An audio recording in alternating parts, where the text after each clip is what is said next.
Well, hello everyone and welcome back to Adrian's Digital Basement. On today's video, it's another midweek mini mail call. I have quite a pile of packages here. Definitely not going to get through all of them today, but let's see what I can do. Let's get right to it.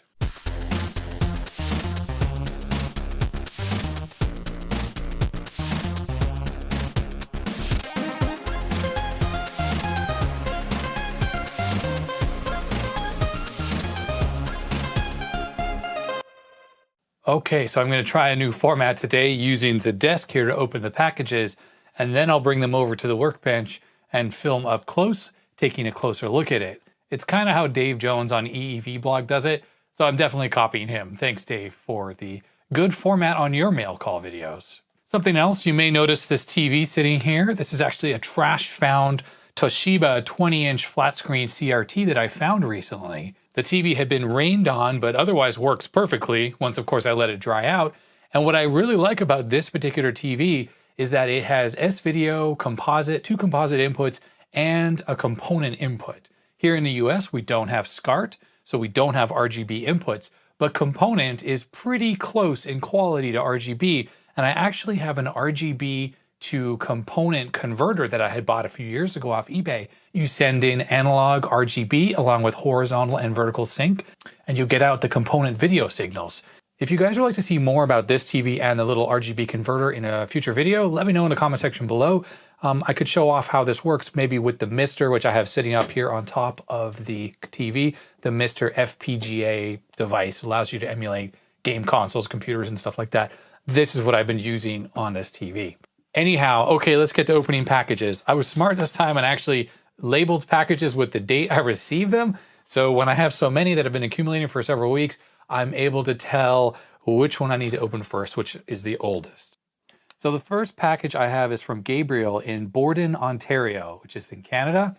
And it came airmail. Let's crack this open, see what's in here. I sliced my finger up yesterday pulling apart some battery pack, and it still sort of hurts. We have some kind of little taped up brick here. I wonder what this is exactly. This is like some kind of secret package. Was there a note in here? There is no note. Yes, I'm checking my channel email here, and Gabriel sent me a message back in April saying that he had some unusual memory which he was going to send my way. Taped up secret box here. Don't really know how to open this. I don't want to accidentally cut into something. Look at me cutting right close to my hand just after I sliced my thumb. Yeah, the thumb thing was pretty bad. I happened to be bleeding kind of all over the place. And while I applied pressure to it and held it over my head, I stopped the bleeding. But then I didn't put a Band-Aid on it right away, and I did something to it, like I flexed the thumb, and it started bleeding again, all over the place. He used what is like gaffer tape, and it's basically super strong duct tape. I'm really having a hard time opening it. I can see that it's two pieces of plexiglass with some foam and the unusual memory stuck in between. I just put a slice in my desk. I need to get a cutting board. I have these things here. I don't know why I don't bring them out. All right, there we go. Kind of.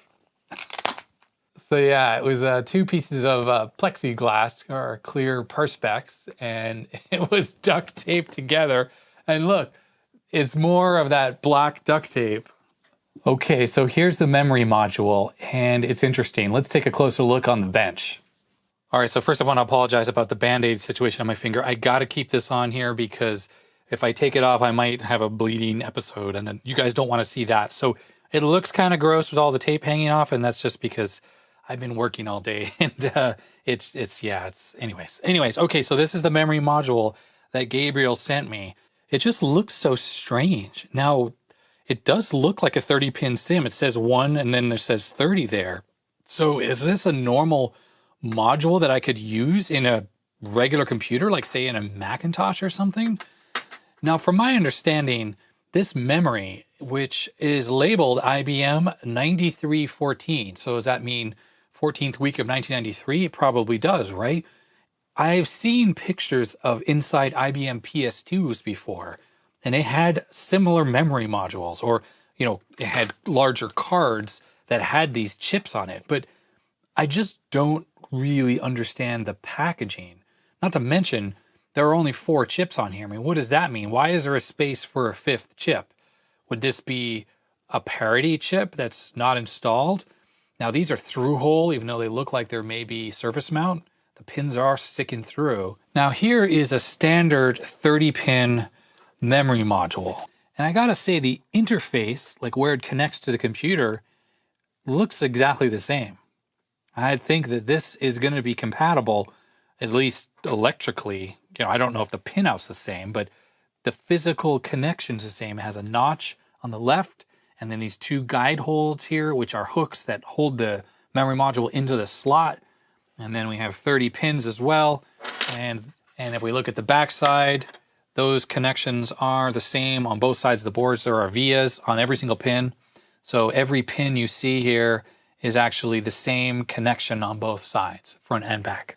Now, unfortunately, I can't necessarily test this because these memory modules, 30-pin SIMs like this, are 8-bit wide. And to use them in a computer that has a 16-bit data bus, you need 2 of these at a time. Well, I don't know what this is, and I don't obviously have a pair. Gabriel only sent me this one. But yeah, I guess it's possible this is a 256K or a 1 megabyte module or some other strange size.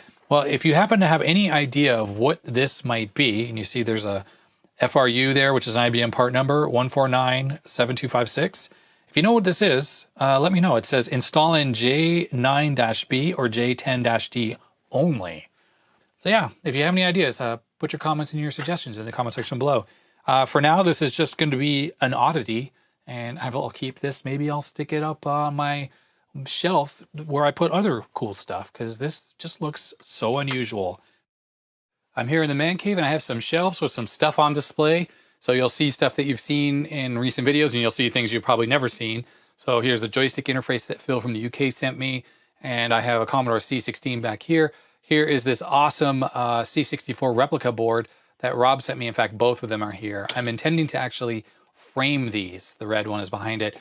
These are so beautiful. I want to put them up in this room framed. But yeah, and then I have RAM expansion modules for the ZX. This is not for the Spectrum. These are for the older Timex Sinclairs. So I have a US Timex Sinclair branded one, and then here's the actual Sinclair branded one. Down here on the next shelf is just some more interesting stuff. The Sinclair ZX Spectrum Plus that Phil sent me.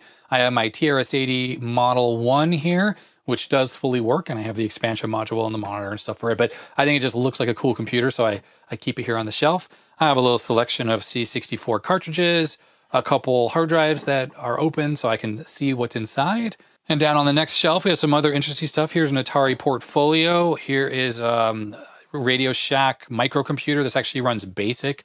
The LCD screen on mine has been fine, but is now just starting to have an issue. Okay, you can ignore this. This is not a retro piece of equipment. There is the original ZX Spectrum that I bought in the UK that I got the new cover for from ZX Renew. And down here is the Field Found C64. And of course, I have a full height Seagate 5.25 inch 32 megabyte, or is this 40 megabyte hard drive? This drive does work perfectly. And down on the bottom shelf is a Mac SE, which was actually my family's computer. So we own this computer since new. I do need to retrowrite the front. The back I did already, but the front panel hasn't been. But that computer does totally work. I have an old reel-to-reel Sony drive here, Amiga 1000 manuals. I have a piece of software here. Oh, Gauntlet for the 64. There are a bunch of tapes. You guys can't see it because it's kind of tucked underneath. There's a bunch of 64 tapes, Sinclair tapes. Yeah, this is a little shelf of cool stuff that I have in my man cave. And I think up here on this top shelf with the home babysitter cartridge for the VIC-20, I will put this little memory module. So I need something to stand this up, but that will be something I will get. So for now, I'm just gonna put that right there on the memory module. Cool. The next package is from Jim Allen in Cloverdale, Ohio. And it is obviously, as you see, one of these priority mail boxes. What's great about these is they get to me pretty quickly, which, is not necessary because I don't always open things right away. But the other thing is it's flat rate, right? So you can cram it with as much weight as possible and it will cost the same. It's not always super cheap to send with this versus say another cheaper way that might be slower, but those other methods are weight based. So if it's very heavy what you're sending me, it will cost more. Of course, this is just inside the US and you do international shipping, that is different. All right, we have a package inside a package. All right, so inside is a little Amazon box and it has a little note and it says, not a puzzle box. Flat rate was cheaper and I am a cheap bastard. Well, good on you. That's all I can say, Jim. Yeah, the slowest, cheapest shipping, the better. We got a note and let's move the box off to the side for a sec. It says, yo, Adrian, it's a pity I didn't discover your channel about a year before I did. Could have sent you a couple Apple IIs, another Apple monitor, some SEs, a classic, a PB150. I donated all to charity and it all got sold. So it didn't go to waste or the recycler. Well, that's good. You know, it's really nice when people think about donating to me, but I just don't like it when stuff ends up going to scrap. So if it goes to the charity shop, hopefully it all gets sold to someone else who's really into retro computers. Because if you leave it on the curbside or you give it to one of those scrapper places, is a good chance that the stuff will just be melted down for gold and whatever other raw materials are in there and otherwise completely destroyed. So at least charity shops do good because you get a tax benefit. Plus, hopefully someone gets it, you know, when it gets sold on to someone else. But, oh, and Jim goes on to say much of the stuff he donated was still in the original boxes. He enjoyed it all, but he didn't have time to play with it. Isn't that the same problem we all have? Anyhow, I ran across a forgotten stash of Apple software on 3.5-inch floppies, system stuff and utilities, plus some games. He goes on to say, if I don't need or want any of the disks, well, the trash is an option if that's what I see fit. I would never actually do that. There are lots of other people here in the area that are wanting to get into one type of computer or another, like say someone's never had an Apple II, so they recently acquired it. Well, and they're looking for some disks, so if these aren't something that I'm going to keep, I'll pass them along to those people. Same goes for any computers that people donate to me. I will also give those away if it's not something I can use. Jim goes on to say he would love it if I did a segment on the K Pro 1 that he sees in the background in some of my videos, as that was his very first computer and is very nostalgic to him. You may have noticed in some of my videos these two K Pro machines. This one here on the right is a K Pro 2, which was the very first K Pro machine, strangely enough. And this machine over here, which just says K Pro with no number, is actually a K Pro 1 and was one of the last machines they released. The numbering is all over the place. It's very confusing even to me, and I've tried to educate myself pretty well on how these work. But anyhow, these are both CPM machines that have built-in floppy drives, built-in monitors, and are pretty cool machines. And I haven't ever showed these off on the channel, so that's definitely something I'll put on the list for a future project. So Jim, don't worry, it will be coming. Okay, so let's see what Jim has sent over in this box. Yep, it looks like a bunch of floppies. Neat, he's sort of shrink wrapped them. All right, neat. We have a little stack of floppies here. So we have stuff like Apple disk here, System 7.5, install disk before you begin, I think it says, before you install, sorry. We got some installers for System 7.5, high density disks from Apple, 6, 7 of those. And then we have some original double-sided disks here like TrueType fonts, printing tools. This looks like disks for a printer. Yeah, Style Writer, Adobe Type Manager. Now, my father was into desktop publishing on his Macintosh Plus. That was his first computer that he got. And he ran his entire business on that computer using an Apple laser writer, the very first laser writer as well. And of course, Adobe Type Manager allowed you to, I think, take fonts in and out of the system more quickly and easily, because on the Macintosh, those early ones, if you loaded too many fonts into the system, it became way too slow when you were inside your desktop publishing program. So you only wanted to have the fonts you needed loaded in the system. And I think ATM or Adobe Type Manager allowed you to quickly swap those in and out. So definitely ATM or Adobe Type Manager was an indispensable program on the Macintosh. So I'm curious if some of these Mac disks work. So I have a Mac SE30 here with my external floppy drive. This is what I use for testing things. It's easier to fix an external drive if I put a bad disk in it than it is to fix one of the internal drives on these Macs. So let's power this on. It's got a little bit of a noisy hard drive, but anyways. Okay, so I've always found that the commercially duplicated disks seem to be more reliable than these types. These are like the ones you would buy in stores. And I don't know if that's because maybe when Microsoft, for instance, or Apple bought these discs from the manufacturer, they opted for higher quality media, but it has been my experience that these discs seem to work. In case in point, I have this Mac Plus system tool disk, which you might have seen me using on my Macintosh Repairathon series. And this is an original Apple disc from the Mac Plus, which was 1986, right? And this disc still works flawlessly.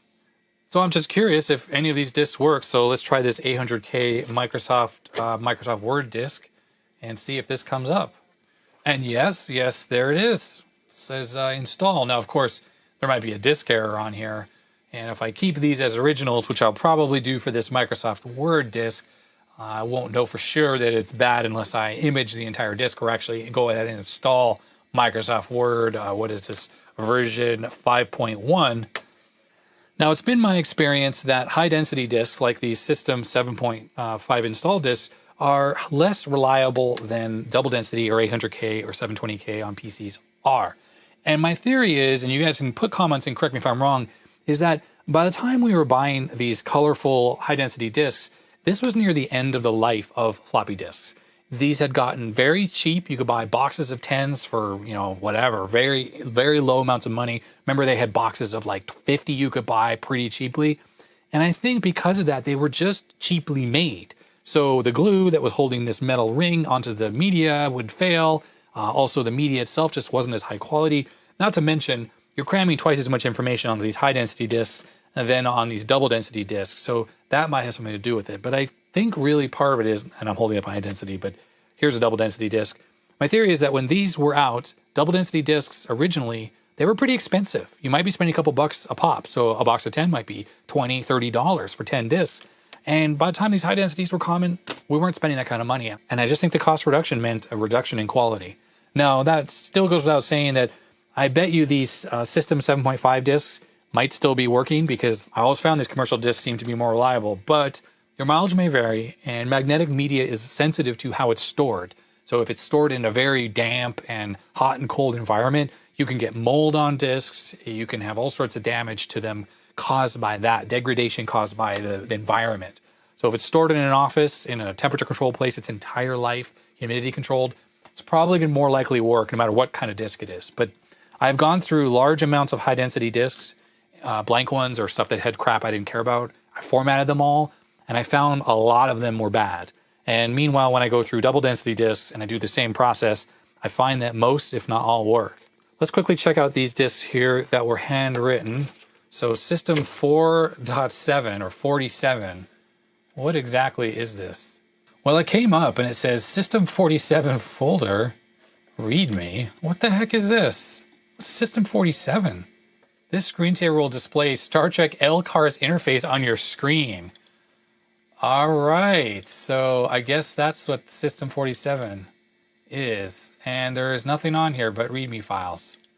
Okay, well, that's going to be erased.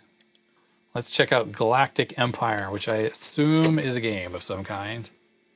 And indeed, Galactic Empire 203. I'm not familiar with this particular Macintosh game, but it does fit on a disk. There are a couple StuffIt files here. HQX file implies this was downloaded off the internet and it was un-HQX'd or whatever that process is called. Oh, there's the game. 1,000 years ago, humans reached the stars.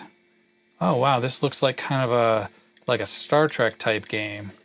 Viejo, Moonsweep, Harkon, Prox, and we have ships and fleets orbiting Galactica, Galactic Mat, collect taxes, cryogenics, scrap ships, has digitized sound. All right, so you click on things. All right, well, okay, if you've... Ooh, look at that sound. If you've ever played this game, let me know in the comment section below. Like I said, I haven't, and I am not big on this type of a strategy game, although definitely could be fun. Incidentally, this SE30, of course, has had recaps done to it because, of course, no SE30 escapes the capacitor plague. I have 32 megs of RAM in this thing, so yeah, that's a good amount of RAM. I think you can go up to 64 on this machine. Is that correct, or is it 128? I can't remember. It's got 8 memory slots, though, which is pretty awesome. So this is a very capable machine, and it beats the pants off the Classic 2 that I'm working on in the repairathon. I have a game folder, and I'm going to copy Galactic Empire onto the hard drive into the game folder. Next disk is Star Wars game. Let's see if this reads. So far, so good on these disks. They seem to be reading okay. Oh, the disk is labeled Adobe Acrobat 3.0, but it actually has Star Wars in here. I'm going to copy this onto the hard drive because I have never played Star Wars for the Macintosh. Okay, let's see. We'll run Star Wars off the hard drive. Reg 5 instructions. Key 1 switches vertical access. Star Wars version 1.0. Well, I don't have a keyboard connected right now. Look at this flicker up here. That's just junky. Cracked by whatever. It's a Broderbund, the game, though.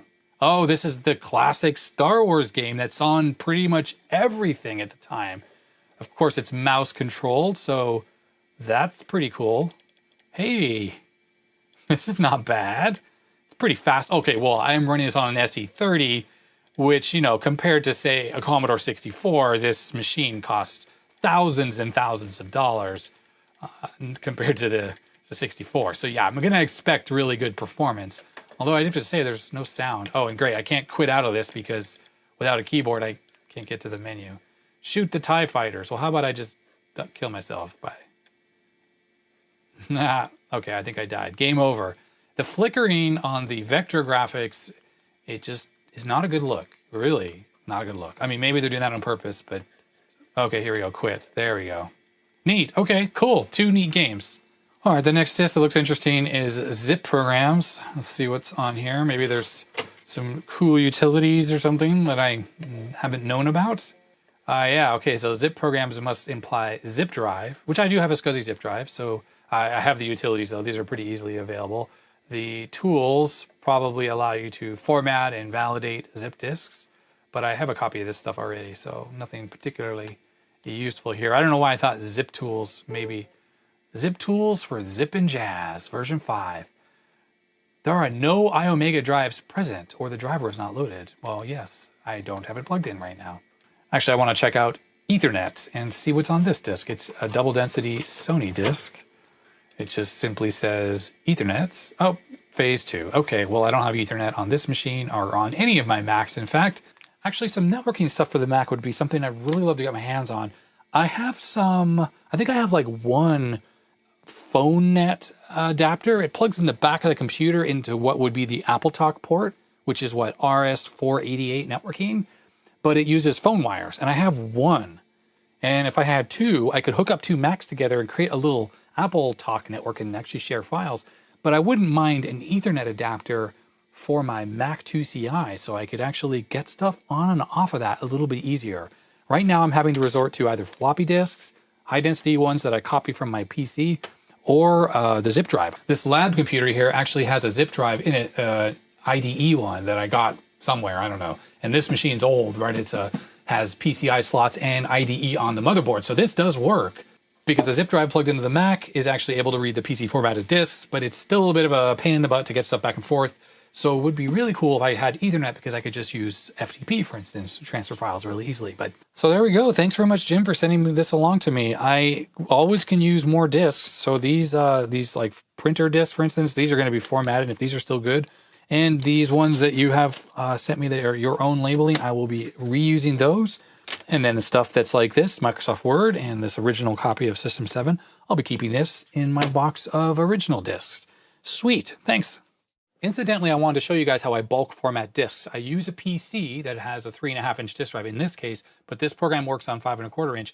And what's cool about this program is it's an automatic formatter. So you stick a disk in, it formats it, and then it makes an audio prompt to tell you if it's good or bad. So you can kind of do it in the background without paying attention. And if it's a good disk, you pop it out, pop a new one in, and then you don't have to press a button even. It just is super automatic. So you type format QM, and I'm going to do A colon or B colon for the 3.5-inch drive, and I'm going to do 1440K.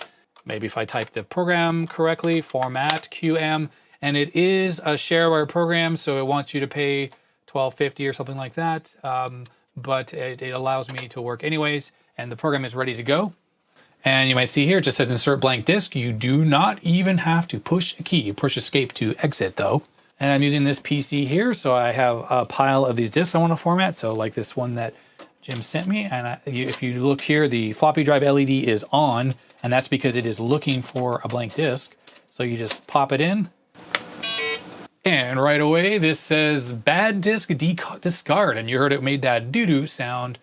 So that means that this disk is bad. Now, one thing is I format a lot of disks in this computer. So this disk may not actually be bad. What I need to do is before I format disk, I'm just gonna quickly clean the drive.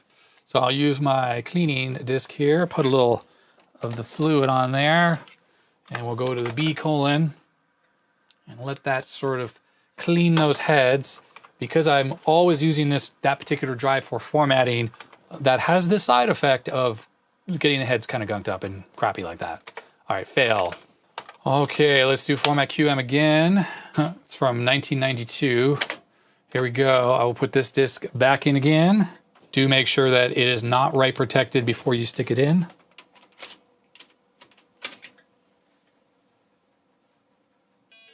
All right, same message. Bad disk, discard. So as soon as you pop it out, it says insert blank disk. So I will take the next one, like this Stuff It Expander disk, and stick that in. And there we go. It's formatting. I found this program to be quite reliable. So this disk here, this Apple disk, just when I said the Apple disks are going to be more reliable, it's maybe not. So I'm going to toss this one in the trash. And as I make the rest of my video, you might hear those beeps in the background because I'm going to go through these disks and format them all. Okay, we have package number 3 here, and this looks like an Amazon package. And I think I already know what this is because I was talking with the viewer who sent this to me. Oh yes, it's exactly what I thought it is. This package comes from viewer Bill, who was telling me that his wife got him one of these, and he works on lots of computers like I do and repairs them and stuff. And this was a present to him from his wife, and he absolutely loved it, found it so helpful. He noticed I didn't seem to have one of these, so he bought one for me. What this is one of these magic arm things. It's a heavy base with a bunch of bendy arms and little clips, so you can clip the thing you're working on and hover it over the bench, say for soldering or whatnot, and position it very easily. And indeed, I don't have one of these. And if we open this up, oh, it must have a light. Oh, it does have a light. There's a little USB cable here. And then there are, looks like 4 of the bendy arms that plug into the base. And then a whole assortment of clips and, I don't know, little grommets or something like that. And for some reason, it includes a cleaning cloth. I lift this thing out of the foam, and there is the base. It's a very solid piece of steel, relatively weighty, and that's good. It needs to be. I think actually those things aren't grommet. They're probably the rubber feet that sit on the bottom of this so it doesn't slide around your desk. Well, let's go assemble this thing on the workbench here and take a look at it. All right, so how do I assemble this exactly? Clip assembly, all models, flexible arm, screw, nut, and clip. Okay, well, there's probably not much to this, so I'm just gonna quickly assemble it and you'll see the finished product. Yeah, and as I thought, this thing was pretty easy to put together. There are 4 bendy arms with the alligator clips on the end. And then there's this magnifying glass here that has a power cord, LED that is, and it actually has a pretty bright light on it as well. And I can look through it, of course, to get a close-up view, and has a ring light on it, so it lights up. There are 2 brightness levels as well. Let's take something in here, try to attach this in here. This is the WinTV board that I got from Phil, the PAL capture card, and I should be able to clip this on. And yes, I could. So I can position the magnifying glass, and this is pretty good. It's good for soldering, holds this pretty high up. And I very often like to use my magnifying head goggle thingy. I luckily have a lot of light on my bench. And this is great because it just brings it so close to me and I don't have to hunch over to get a really clear view of the components on this board. So it's perfect for doing rework and stuff. And these arms are very sturdy, so there should be no issue with putting an entire, like one of those Mac Classic motherboards on this thing or whatever I'm working on, or I could just use 2 of these at a time if I just want to kind of hold 2 wires together for soldering. But I am very, very impressed. I'm not sure how much I'm going to use this light though, but that's simple enough. I can just take it off this mount so I can just be left with 4 bendy arms. So Bill, thank you very much for sending this in to the channel. I really appreciate it. This will be definitely something I use all the time. All right, we have the final package here. It's in a Sun Microsystems box. It says Sun Spark Compliant SCD 1.1, whatever that means. This package comes to me from Hans from Berlin, Germany. Hi to all my German viewers. Germany is actually one of the top countries on my viewership list. I think United States is #1, and #2 might be England and then Germany, or maybe it's Germany and then England. I can't remember. It's definitely higher up than countries like Canada and Australia, though. Okay, let's dig into this package that Hans has sent me. I love the Sun Microsystems box, though. At a previous job many years ago, I actually did a lot of system administration on Sun Solaris and Sun Spark stations. We ran our company's web servers and whatnot on there. And I think for a little while, I ended up having one of those pizza box things at home. Most of those machines we had were kind of old when I got there, and we, replaced them with newer machines. So I think I ended up taking one of those things home for a little while, but I kind of realized that, what was the use of that? Plus, by then, this was, I think, the early 2000s. We had Linux already, so I could run Linux at home on a PC anyways, and there was more stuff I could do on that. All right, let's see what's in here. Oh, yes. Okay, this is awesome. So Hans has sent a note here. Dear Adrian, finally here is the promised dip/dill pin straightener. And that's right. Hans reached out to me and let me know that he had a pin straightener because he always sees me straightening the legs on an IC using those needle nose pliers. And he had a straightener that he was going to send me. I would not want to claim that it works miracles. He goes on to say, but I think it is better than using pliers. Well, we'll find out. I have not regretted getting one for myself. He goes on to say that he also went shopping for some local sweets. Now, since he was going to be sending me the pin straightener, I thought, well, hey, if you wouldn't mind throwing in some local candy or delicacies. I have been to Germany before, and I absolutely love Germany, and I have not been there for years. And I thought, how cool would it be just to get a little taste of Germany through some candies that I can't buy here in the US? And I can see right off the bat that he has filled up the box with candy, so that's really exciting. He goes on to say the black licorice things are nasty, and I gotta say, without having tried them, I'm going to agree. I am not a fan of black licorice, but I do know people who love black licorice, so I think they will enjoy those if I don't.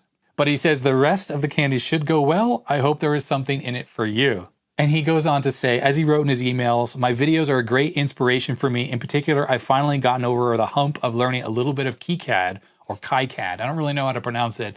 I personally say KiCad. He learned a little bit of KiCad so he could design my own PCBs. I've been successful using VeriWire in the past, but the process is rather tedious. I found routing on screen to be much more enjoyable. The first Z80 single board computer that I laid out was mostly a failure, but I could not hold myself back rushing to the production order because it was so cheap and I wanted to hold the boards in my hands. Hans, I completely relate. When I made that first PCB, that Tandy 1000 RAM expansion board, when that arrived from China, I was just amazed like that I had designed something that was manufactured, like a company made it, people in another country made it, sent it to me, and it was the thing that I designed holding in my hands. Like, that is just so cool. He goes on to say he also found it much easier to recognize my mistakes by looking at an actual board than to look at the screen. And I find that the same as when I went to make that board, I realized I had some of the spacing wrong. I had one of the ICs reversed, and you figure that out really quickly when you put it together. And, I had looked at the PCB layout on the screen so many times, and somehow I missed that I made those stupid errors. Okay, with the sizing things, it's not so easy when you're looking on screen, comparing to an actual component you're trying to install. But installing the IC backwards, that was amateur, right? So anyhow, he goes on to say he hopes I find the tools useful and the sweets delicious. I'm looking forward to your next video. Thank you very much, Hans. He sent this back in May, so I'm just getting to it now. I apologize. I had to let things build up a little bit so I could work on the Macintosh Repairathon series. Okay, let's see what kind of stuff Hans has sent me candy-wise. Okay, the first thing is Salos Dos Original. This must be the black licorice stuff that he has sent me. And on the back of the package, it is all in German as well, which of course I cannot read properly, but I can use my phone with Google Translate. But you know what? I'm not going to translate these ingredients. I'm just going to try these out. Let's see what else he sent. Oh, these look neat. Mus. Okay, I'm going to try to pronounce it, and I apologize to my German viewers. I'm going to butcher your language. Knusperflocken. Knusprigs? Oh, I mean, I shouldn't even bother. It's embarrassing. This is what he has sent me. These gold-looking chocolate things, which I have a feeling are going to be absolutely delicious. Now, I think I've mentioned on videos before, and you guys may have caught it, that I am a type 1 diabetic, so I shouldn't be eating a lot of candy. So I'm not going to chow down and eat tons of this stuff. But of course, in moderation, everything is fine, right? You eat a couple here, a couple there, and then you're good. All right, let's see what's next. Oh, Haribo. Okay, so Haribos, of course, you can buy these in the US now. They are pretty popular here.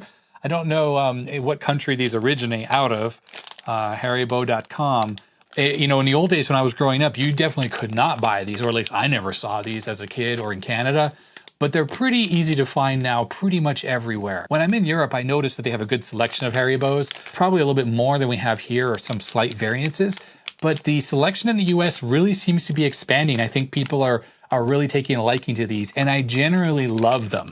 These look like some kind of a gummy worm thing, but they have that white stuff on them, which I don't always love. When I have the Haribos that have this white coating on them, not always my favorite. But it does say in English, by the way, crazy pythons, but then the rest of the packaging is in German. Okay, here's the next thing he sent me. These look like an orange chocolate mix, like little like Kit Kat looking things. Cool Ginny Bear. I mean, can I pronounce this German any worse, possibly? All right, well, yeah, these look like really fun chocolate things, and I guess it's orange and maybe lemon as well. There's a picture of a lemon and an orange on there, so that'll be interesting. Okay, here's the thing he sent me. Oh, that's so funny. This is so tiny. Hans could have sent me a little tiny package. I guess I didn't realize how small. This is the pin straightener, how small it would actually be. I thought it would be bigger. So when I suggested he throw some candy in there, he ended up sending me this huge package, which probably cost a fortune. Thank you very much, Hans. This is really small, and yeah, like this could have gone in a small envelope. Okay, we'll look at this in a second on the bench, and I'll get through the rest of the candy here. All right, next up we have some Wiener Wiener. I mean, I don't even know. There we go. They're like some of these wafer cookies, which I actually pretty much love. The packaging is peach color, so they look, oh, you know what? They have pictures of hazelnuts here. So that's got to be some kind of a hazelnut wafer cookie. Well, that sounds delicious. Oh, actually, it says Neapolitan on it. So does that mean it's like chocolate and also strawberry and vanilla flavor? Here in the US, if you see something that says Neapolitan, that's what it would have on it. The back has a ton of writing on it. I see Russian. There might actually be English on here. My eyesight as I get older is not so great, and I do need to wear something that magnifies my vision a little bit to possibly read this. Yeah, there's Russian, German. There's probably English in there somewhere, but they sort of compressed all the languages into the one little area for text. Okay, next up. Oh, now this is neat. So I guess these are like little chewy candies or something. Does anyone recognize what these are? They're little individually wrapped candies, various fruit flavors, cherry and strawberry and whatnot on there. And it's all written in German and expires in 2021. I mean, I can read that on there. But those look good. I love these types of chewies. Oh, now this is funny. Werther's. Werther's Originals. You can pretty much buy these everywhere in the US. This is the identical packaging, and the candy looks exactly the same as what you would get in the US here. These are super delicious. Now, I don't totally love caramel. I mean, I love it on things like ice cream and stuff like that inside chocolate bars. But on its own, It's a little much for me, but I definitely know people who will love these, and it will be very interesting actually to test these out, see how these taste. I might actually have some upstairs in the pantry, see if these are different than the American versions. Sometimes some food products, like even German beer, is made in the US here. So the formulations are probably slightly different just due to local variances in what's available ingredients-wise. But I have to wonder if the Werthers that you buy in the US are actually made in Germany, just like these are. Okay, next up, this is a lot of stuff in here. We have some little chocolates, and I hope I'm covering my face enough that this is in focus, the candy, not me. But it looks like a marzipan chocolate, which sounds super interesting. Marzipan, of course, is made with almonds, and it's something that you can buy in the US, but it's not super common. It's very much more European. And even though there are a ton of almond production going on, especially in California here in the US, at least what I've seen, marzipan was not something that you found a lot. Now, growing up, I had a lot of marzipan because my family is Canadian with European descent, Northern European, English in Ireland and Scotland, stuff like that. So we always had marzipan, especially around Christmas time. But I will be really curious to try these out. And lastly, we have this thing here, Ahoy Brause. Okay, and it has like a little nautical theme going on here. I would imagine just from the look of the packaging and the pastel coloring that these are some type of a saltwater taffy, which of course is like a sugar, sticky, hard candy, but is chewy. And I might be completely off base here, but Brausbrocken, as it says on the bottom there. And on the back, there is nothing to give away what these are exactly. I hear a little bit of sugar floating around in there, but it does say made in Germany. Well, of course, it says it in German. And in Deutschland. I mean, I can't pronounce the made part. But yeah, okay, cool. So that's it. That's all the candy. Okay, how does this straightener work? I see there are some screws on here. Okay, I get it. You can squeeze it. I don't think I have to take this apart, but I am assuming that this side is for the larger, wider dips. You can see there's some sparkles on here. And then this side is for smaller dips. Well, let's go into my bad parts bin. Grab a couple of chips. Let's see, I'll try this Dead 8520 Commodore chip, and I should have a smaller dip package. Here's one here. This looks like a bad RAM chip, probably from a Commodore 64. So let's just mangle these pins up a little bit. Okay, so pins are bent. Drop that on there. And we squeeze this together. Yeah. Wow. It's not perfect. I don't know if I'm using it correctly. Oh, I mean, that made a huge difference. They are really much better. Now, what it doesn't fix is if the pins are bent this way or that way, right? So it helps if they're kind of, say they're bent out too much.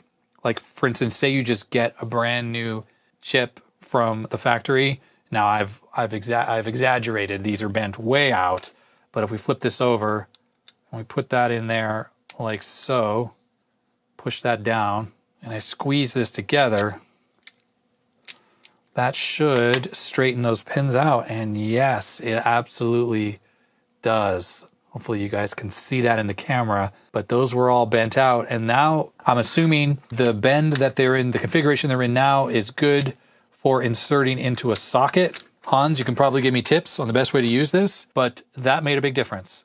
Now, the pins are bent a little off to the side that way, probably from me manually bending it, and I will have to take pliers and fix that. So I've grabbed the ZIF64 because there are actually a couple sockets in here. These ones right here. And I'm going to take the leg straightener and this IC here, MOS 6510, or I'm sorry, 6581 is the SID chip. It is dead. I'm going to expand the pins a little bit on the edge of the desk.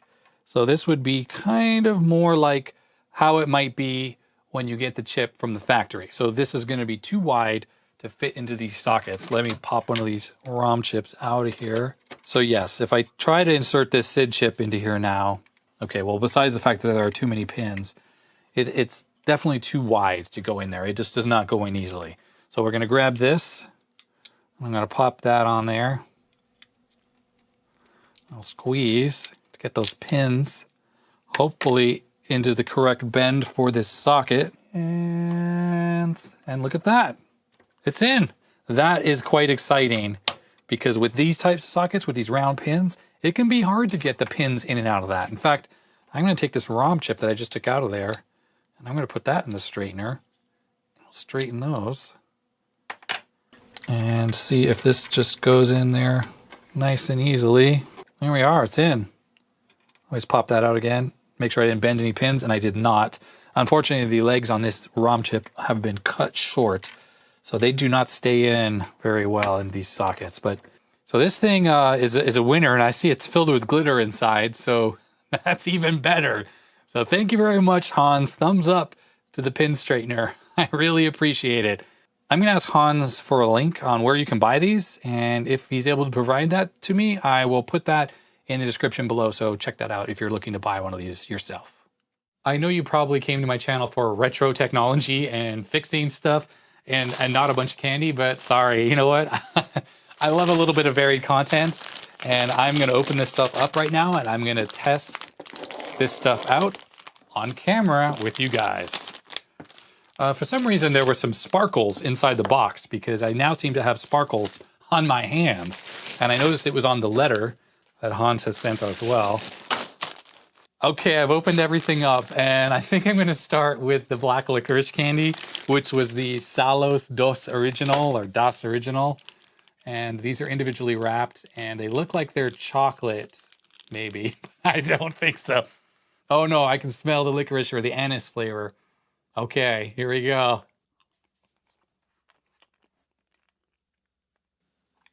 Yeah, okay. It's not the worst black licorice I've ever had. It's kind of a hard candy. I expect it to be chewy. A lot of the black licorice candy you get here in the US, even the stuff that's imported from Europe, it's more of a chewy consistency. This is kind of a hard candy, kind of the consistency of the Werther's actually. It's not like a rock hard candy, like a boiled sugar sweet kind of thing. I'm trying to think of what it's similar to. Yeah, it's not bad actually. I don't hate it. It's definitely not great. I think if I had no candy in the world and this was all there was, I'd probably like this. I could see this being an acquired taste, but I think I'm going to throw away that partially consumed one because, yeah, this one will not be for me. I will have my friends taste this, especially the ones that love the black licorice. Well, unfortunately, once the lockdown is over, I think I'll do that. Okay, so next thing is this Cusper stuff, which I opened like a madman, and I kind of tore the packaging. These have the look kind of like as a Hershey Kiss. I wasn't sure if these were kind of a soft chocolate because you look at the packaging and it looks like a shiny chocolate. And let's see what this tastes like. Mmm. Oh. Oh, I love that. That's really good. It's kind of like a cross between Hershey's Kiss, which is pure chocolate. That's something that's commonly available in the US. But this has almost like a bit of a cookie or biscuit consistency, but it's very chocolatey, and it's not overpoweringly sweet either. So it's a nice cocoa flavor, but also kind of has a crisp and crunch to it. So it's not just pure chocolate. Because if it was just pure chocolate, I actually don't really love pure milk chocolate. I like dark chocolate. I love chocolate with nuts. But this is great because it's got kind of a crunchy cookie consistency, but it's really chocolatey and it's not too sweet. Mmm. Oh, yeah. Oh, I'm going to have to resist eating too many of these. I'm going to have a third one because it's so good. I can't resist. Okay. I may share these with people, maybe, but I might not because by the time the lockdown is over, I'll probably have eaten the whole thing already. All right, I don't know. I don't remember the order I opened it in. So let's go for the Haribos here, the Crazy Pythons, which just look like gummy worms. Typical Haribo gummy worms, but then there's the white bottom, which, like I said before, I love Haribo gummy. But the white parts, when I get those mixed pack and it has the white stuff, not so much usually. So let's see what this is like. Yeah, like I thought.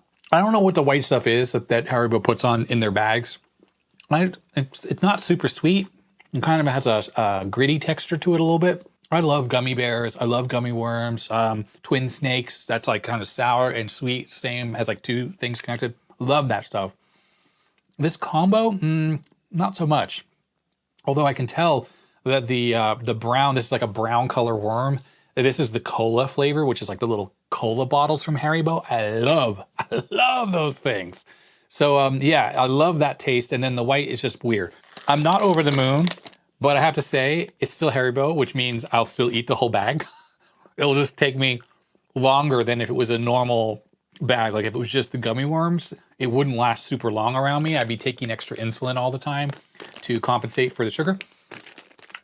These will last a little bit longer because, you know, I don't love them as much.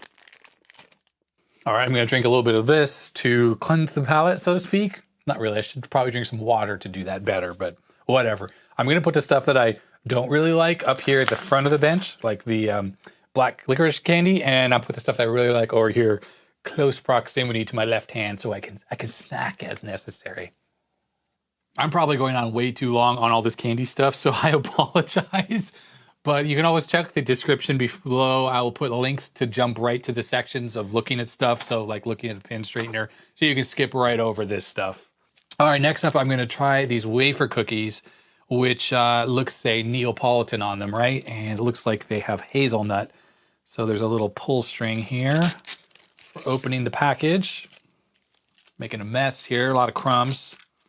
All right, so cool packaging. It kind of reminds me of a bubblegum package, like Trident, which is a sugar-free gum in the US. It has this kind of silver packaging like this, and you tear it up and then you can slide the pieces out. So now that I've opened it and just sort of peeled back the top layer, you slide one of them out. Oh, they're in these little, okay, I assume they were long sticks as long as the entire packaging, but they are not. So there's like 3 together and they're short. So interesting thing that I don't like about the packaging actually is, what do I have to do? Eat the whole thing now? I'll put this in a Ziploc bag when I'm done, but I mean, it's kind of like once you've opened it, like there's a mess of crumbs everywhere. And anyhow, okay, let's try this one out. Layers of the wafer cookie, and then it has the hazelnut, and I don't really see anything else. So I don't know what Neapolitan means, but let's taste it.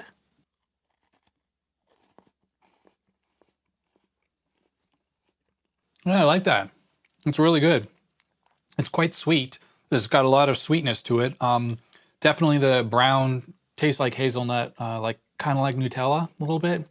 Nutella, some people say. I always called it Nutella as a kid, and I love Nutella. I really do. In fact, I love that when I go to Europe, it's all over the place, and you can get like pastries with it in it and stuff like that. So good. It's not. You can buy it everywhere in the U.S. It's just not found in things as much. Like you might find chocolate in things more than Nutella. But that hazelnut chocolate mix, oh, so good. Okay, let me try one more. I like it. I've had what I thought were better tasting wafer cookies before. I pretty much, whenever I go to any country in the world, I buy whatever, like they have these in the store, and I try out what they have, their local selection. And I remember once in Italy, I found a brand. I don't remember what brand it was. It was so good. It was so good. It was such a huge mess of crumbs here. So I'm just going to put this off to the side over here. I will have to clean up. So the ants, which you guys see in my videos periodically, sometimes I find like a lone ant. Well, if they found this mess, they would be like, pay dirt, everyone come here and eat. I'd have 1,000 ants. Okay, so next up is these this bag full of these, I think are going to be chewy candies, but I have no idea. I picked up one that is orange color. Well, let's open this up. Has a picture of an orange, so I know it's going to be orange flavored. If you've had the Japanese high chews, I love those things. And I love those things for 2 reasons. I like chewy candy, but I also really like the fact that high chews have a flavor profile that's just different. In the US, like say you get grape flavored gum or chewable candy. It's whatever chemicals they make the fake grape flavor with, it's always the same. It always tastes the same.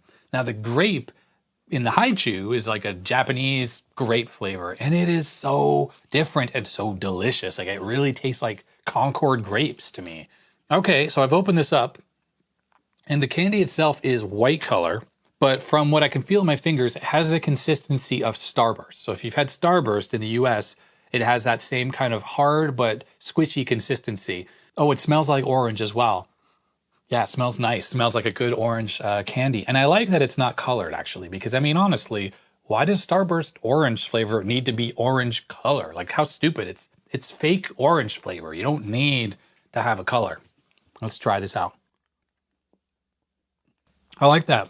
I'll try not to make chewing noises on the camera here. It's definitely a little softer than a Starburst, and it's thinner, and it's not as thick. I'd say two of these together is probably the size of one Starburst candy. Typical, right? Everything in America is bigger, even though you don't need it to be. But the orange flavor in this, it's good. It pretty much is very similar to a Starburst orange flavor, though. I can't really tell the difference. Let me just look at what flavors are available in here. We have what looks like lemon. We have what looks like, well, it is red color, but they look like grapes. But I don't know if that's like a kid's drawing of a strawberry, because a strawberry could look like a grape, I guess. But then there's definitely cherry flavor. Here's the green ones have cherries, picture of cherries on them. So I'm going to go off and say that this is probably strawberry. And that's it. There are 4 flavors in here. Let me try out this strawberry or slash grape and just figure out once and for all what exactly these are. Same thing. No color.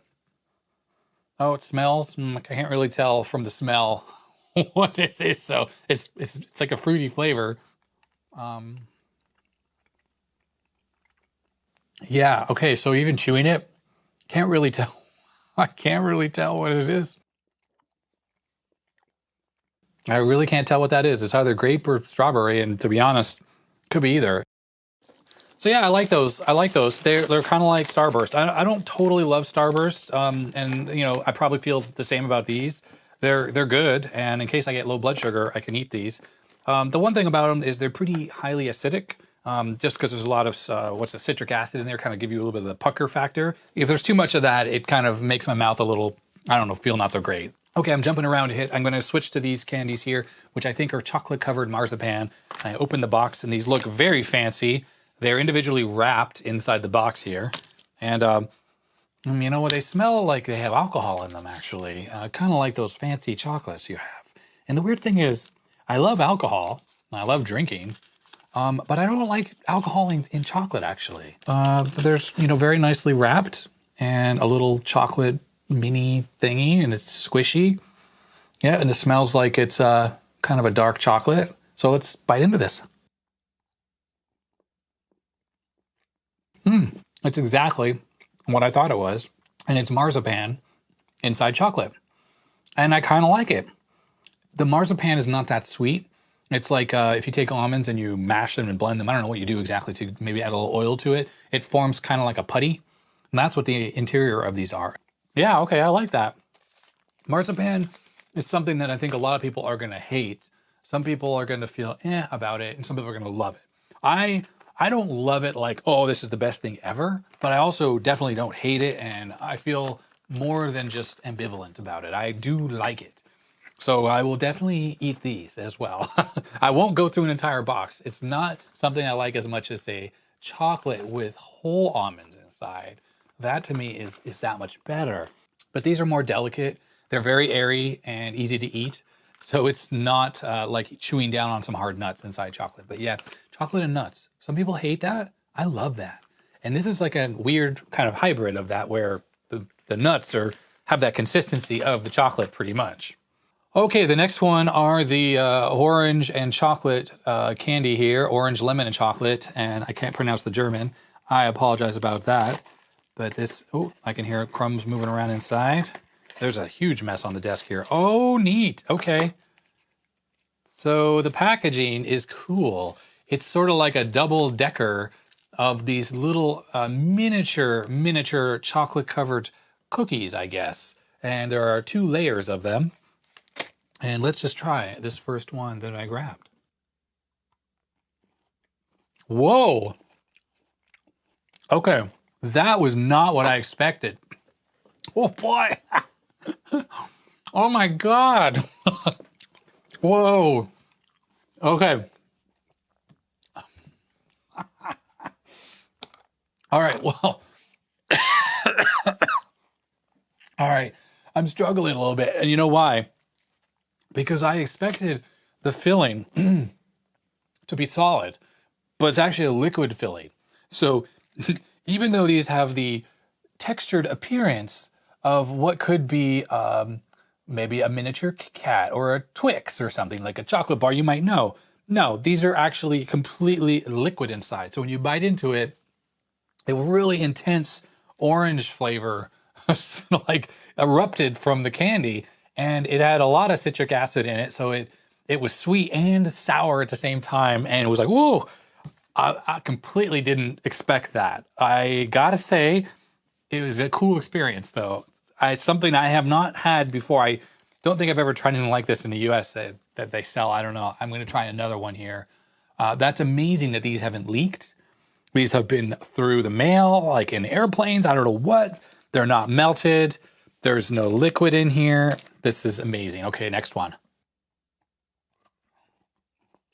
Wow. The chocolate. I'm sorry, it's hard to talk because it's so it's so strong, the flavoring of the fruit, the liquid. It's not viscous, so when you bite into it, it doesn't ooze out. It is very liquid, and it just like all comes out at the same time. So you kind of have to, if you don't eat the whole stick at once, you need to turn it this way. Otherwise, it will just drain out right onto the table. Very good. I can't wait to have people try these because they're going to be so surprised by it. I love it. I love it. Okay, that one is very cool. I'm going to try to put this back in here. I'm going to keep all this stuff in Ziploc bags to keep those ants away from the candy. Whoa, okay, I'm knocking things over down under my feet. All right, two things left. We have the Werther's candies. I'm not an aficionado of these, so I will pop one open, the Werther's Originals. I have a feeling these are probably going to taste exactly like they do here. It looks the same. It's just a Werther's bonbon. These are pretty hard. Like I was mentioning before, I think it's the same consistency as these salted caramel, or these caramel ones. Not caramel ones. These Werther's are caramel, as these black licorice ones. It's really butter, has a really very buttery flavor, because of course caramel is made with a lot of butter and sugar. That's really all it is. And these are delicious. They're absolutely delicious. It's completely as I remember them here, but I will need to have someone who knows these better than me, knows how they taste in the US, is eating a lot of these. Tell me if these are exactly the same. From what I taste exactly the same as what I remember. And they're absolutely delicious. It's pretty universally liked. These are world renowned as being super delicious caramel candies. Okay, and the last one are these little Ahoy boy, kind of little kid in a Navy outfit candies, which, like I said, I think are going to be like salted taffy. And there is orange, green, yellow, pink, and another orange flavor. Oh, and it's really hard, so I may be really off base with the consistency, that these are not taffy at all. Now, the wrapping is kind of like a thin paper. Oh, wait, this is nothing like I expected. Okay, so like, wow. It's probably going to focus on my face, but it's a perfect block almost of something very hard and powdery. Nothing at all like taffy. Taffy has the consistency of like Starburst, but harder. This is more like it must have originally started as a giant block, and then they used something to cut it down into these little tiny pieces, and it's all crumbly. It smells a little bit like a chewable vitamin C. If you've ever had those kids vitamin C, they kind of are like a chalky orange flavor. This smells exactly like that. Let's nibble off a corner here. Whoa. Oh, wow. So I assume you're supposed to just eat these, right? And not put this in a glass of water, because it's sort of effervescent in your mouth. In the US, we have these pills you take for if you have indigestion. It's Alka-Seltzer. You drop it in water and it bubbles up. Or vitamin C one, it's like a pill that looks just like this, if it's round. It's not, it's square shape. Oops. And you drop it in a glass of water and it fizzes and bubbles, and it kind of melts and turns the whole glass of water into like an orange colored drink that is the vitamin C infused drink. This tastes just like those drinks taste, except this is in a powder form. And when you eat it, it kind of fizzes a little bit in your mouth and bubbles on your tongue. And that's why I wonder if this is supposed to go into a glass of water. So if you know, please let me know so I don't eat these like a crazy person. But they are, it's interesting. It's very orange flavor. It definitely kind of fizzes a little bit. It's not like a real strong fizzing, but you can feel there's sort of like a carbonation to the candy. That's an interesting effect. I don't know how much I love these, at least this orange one, specifically because it reminds me of those drinks, the orange flavored vitamin C drinks, which I really don't like. It's interesting. And there are other flavors, like I said, pink, yellow, and some green. So I don't know what those are, but this orange one, yeah, it just tastes like vitamin C thing, and which I guess I have bad memories of. If I take vitamin C, I will just take a pill and swallow it with water. I don't melt it in the water. I don't want that. But I'll eat the last little bit here of this. Very unusual. Oh boy, it's not that sweet, and it's more sour than anything else in there. Oh yeah. Oh boy. Well, that's going to be it for this video. I hope you found the format okay and interesting. Like I said, I've changed it up a little bit. The candy thing was unexpected. I didn't realize that was going to be so much candy that Hans sent me. But thanks again, Hans, for sending me this candy. And if you're sending me packages from overseas, feel free to send candy along or whatever, local delicacies, because I absolutely love trying stuff like this. And I can't wait to share it with people I know. Well, of course, once the lockdown is over. I hope you enjoyed this video. If you did, I'd appreciate a thumbs up. But if you didn't, you know what to do. Hit that thumbs down button. You can subscribe for more videos. Hit that little bell icon if you want to be notified when I publish them. And of course, put your comments and your suggestions in the comment section below. And that's going to be it. Thanks very much for watching. Stay healthy, stay safe, and we'll see you next time. Goodbye.